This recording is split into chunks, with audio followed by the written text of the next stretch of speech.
Nanindigan si Pangulong Bongbong Marcos na hindi naghahanap ng gulo ang Pilipinas sa issue ng floating barrier sa Scarborough Shoal. Kasabay niyan, ipinakita ng Philippine Coast Guard ang nakuha nilang angkla na maaaring maging ebidensya laban sa China. Nasa frontline ng balitang yan, si Brian Castillo. Hindi tayo naghahanap ng gulo. Yan ang sagot ni Pangulong Bongbong Marcos sa pahayag ng China na dapat daw umiwas sa gulo ang Pilipinas. Kasunod dito ng pagputol ng Philippine Coast Guard sa floating barrier na nilagay ng China sa entrada ng Scarborough Shoal. Basta't kagaya ng sabi ko, hindi umiiwas nga tayo sa gulo, umiiwas tayo sa mga maiinit na salita, ngunit matibay ang ating pagdepensa sa teritoryo ng Pilipinas. Giit ni PBBM, dedepensahan ng Pilipinas ang ating teritoryo alang-alang sa mga mangingisdang Pinoy. At hindi naman maaari na lalagyan ng barrier na gano'n at maliwanag naman ay nasa loob ng Pilipinas yan. Patuloy natin ipapagtanggol ang Pilipinas, ang maritime territory ng Pilipinas, ang karapatan ng mga fisherman natin na mangisda doon sa mga areas kung saan sila nangingisda daan-daang taon na.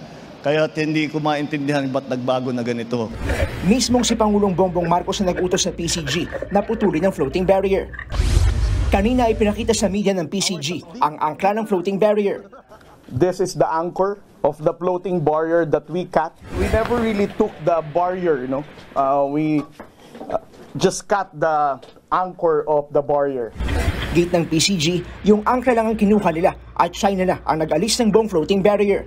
Maaari daw gamitin ang angkla bilang ebidensya laban sa China sa paglabag nila sa international law. The mere fact na nasa atin ang anchor nila, tingin ko naman, hindi ako magpapabricate ng ganitong kalaking anchor. And the videos and the photos that we show the world is already a clear proof that we are not fabricating this story. Ito-turn over ng PCG ang angkla sa Department of Foreign Affairs at National Task Force for the West Philippine Sea. Bagamat wala nang nakalagay na floating barriers sa entrada ng Scarborough Shoal, ayaw pa rin umalis doon ng China. Sa isinagawang Maritime Domain Awareness Flight ng PCG kahapon, 3 barko ng China Coast Guard ang namataan nila. 2 ang nasa loob pa mismo ng lagoon. Nakatanggap pa nga raw ng 6 na radio challenge ng PCG. Isang Chinese maritime militia vessel din ang nakitang umaaligid sa bahura.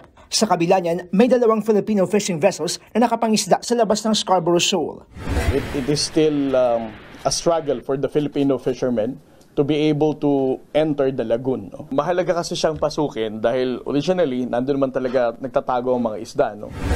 Nangako naman ang PCG na gagawin nila ang lahat para mapaigting ang pagbabantay kahit kulang sila sa barko. Babala nila sa China sakaling maglagay ulit ito ng floating barrier.